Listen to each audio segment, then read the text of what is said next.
Eh bien, d'abord, ouais, merci pour cette introduction parce que je trouve que c'est important. Le tantra, pour moi, on en parlera, mais c'est vraiment quelque chose, c'est un chemin de transformation et qui passe par le corps, qui passe par l'individu, qui passe par le charnel, qui passe par c'est pas juste dans la tête, quoi.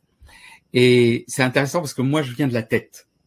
Je suis initialement quelqu'un de très timide, complètement renfermé, très à l'aise avec un ordinateur, mais pas trop avec les autres personnes et encore moins avec les femmes. Et il s'est avéré que vers les 12 ans, je peux dire, j'ai commencé à me poser des questions sur moi. Il y avait un truc qui se passait pas. Je comprenais pas ce qui se passait. Et il y a des personnes, et en particulier à mon époque, il y avait même des lycées, enfin des collèges-lycées qui étaient que de garçons et d'autres que de filles. Donc on se mélangeait pas. Moi, j'avais des femmes à la maison, mais il y avait que des garçons dans mon entourage. Et pour aller rencontrer une fille, c'était comment est-ce qu'on fait? C'était tellement compliqué. Et j'ai fait ce qu'il faut pas faire. C'est-à-dire que au lieu d'y aller, ce qui est la solution que normalement beaucoup d'adolescents trouvent, mais certains n'y arrivent pas, c'est d'aller rencontrer, d'oser y aller. Moi, j'ai pas osé. Et j'ai été voir dans les livres pourquoi j'y arrivais pas. Donc, c'est grâce à ça que j'ai fait toute ma carrière, d'une certaine manière. C'est grâce au fait que j'ai pas réussi à les rencontrer. Et puis bon, j'ai quand même évolué, j'ai quand même avancé, et je me suis toujours intéressé à la compréhension de l'être humain, et au travers de deux composantes pour moi qui étaient importantes, comment je fonctionnais, le phénomène homme-femme, et à l'époque je ne savais pas bien l'exprimer bien sûr, comme je pourrais le maintenant, le phénomène masculin-féminin, et puis deux composantes, pour moi j'ai tendance à mettre la sexualité et la spiritualité. Et j'ai toujours été intéressé par les deux composantes en même temps, et dans cette confrontation et cette dynamique masculin-féminin. Et ce côté sexualité, spiritualité, en général, c'est incompatible. C'est dans la plupart des spiritualités, dans la plupart des religions, la sexualité, c'est un peu mis de côté. Bon, c'est autorisé, quoi. Mais c'est pas compris, c'est pas intégré véritablement. Et c'est dans le tantra que je l'ai rencontré. Et en le rencontrant, j'ai rencontré d'abord moi-même, parce que quand on va à la rencontre de l'autre, ce qu'on rencontre, en fait, c'est soi-même. Et quand on va à la recherche de soi-même, on va rencontrer l'autre à un moment donné. Les deux sont indissociables. Pour moi, il n'y a pas de rencontre complète. On ne peut pas faire un travail sur soi si à un moment donné, il n'y a pas l'autre. Hein, parce qu'il est toujours là, l'autre. Il pose problème. Je dis toujours, c'est facile d'être bien avec soi-même dans un hamac avec un cocktail. Et puis, quelqu'un arrive, et d'un seul coup, une histoire arrive. Attirance, répulsion, difficulté, merveille. Quel que soit ce qui va se passer, ça va perturber. On n'est plus le même. Il y a quelqu'un d'autre. Et ce quelqu'un d'autre nous éveille à la vie. Et c'est pour ça que c'est important pour moi, la rencontre avec l'autre.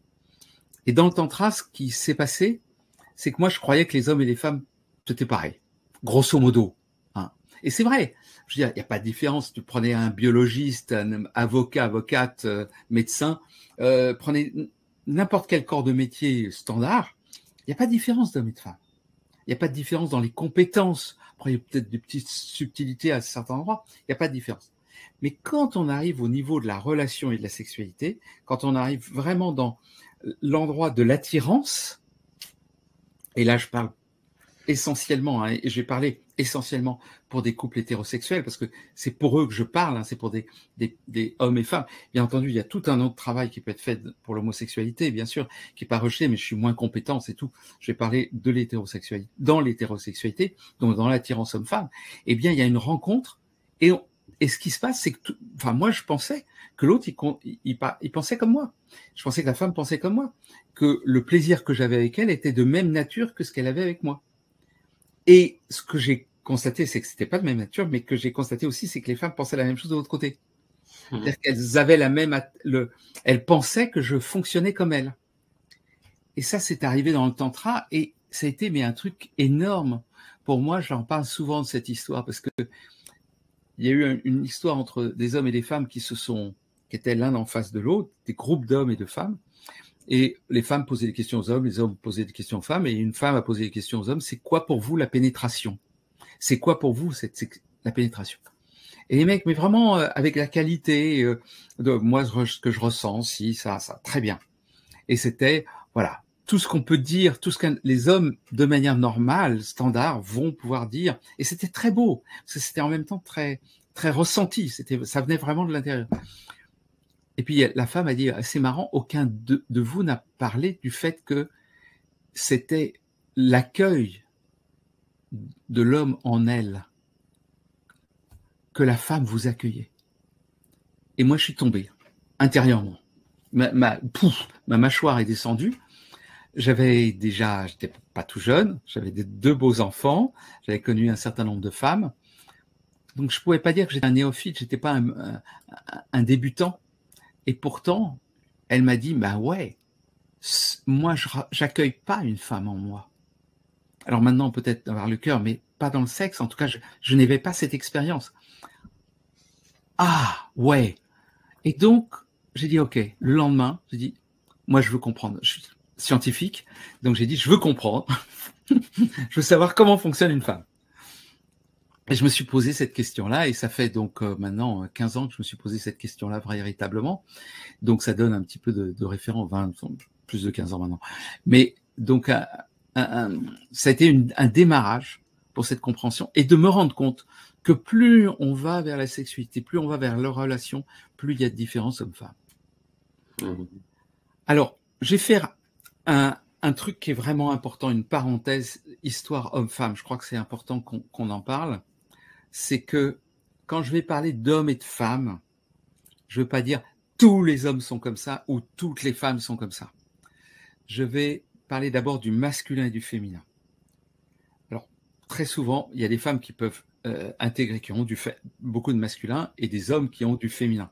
Donc, quand je vais parler homme-femme, je vais supposer un homme masculin, la caractéristique même qu'on rencontre chez beaucoup d'hommes dans la rue, si j'ose dire, pour rencontrer un homme, ce que vous allez rencontrer, c'est les choses dont on va parler. En tout cas, il y a beaucoup de chances que ça résonne avec l'homme que vous allez rencontrer. Et pareil pour les femmes, j'ai pensé aux femmes qui ont du féminin, qui ont une partie féminine. Mais ce dont je me rends compte, c'est que pratiquement, à part quelques pourcents, 3-4% de toutes les personnes qui viennent dans mes stages, et ça fait quand même plus de 2000 personnes qui sont passées que j'ai accompagnées dans les stages, donc c'est pas rien, je veux dire, j'ai un peu d'expérience. En plus, je regarde ça un peu avec des visions de sociologue, d'éthologue, donc je regarde aussi ce qui se passe. Je dis qu'à part quelques pourcentages, 2-3% de personnes qui sont passées dans mes stages, tout ce que je vais raconter est vrai pour toutes les autres personnes, pour 97%. Donc c'est pas négligeable, mais c'est pas vrai pour tout le monde.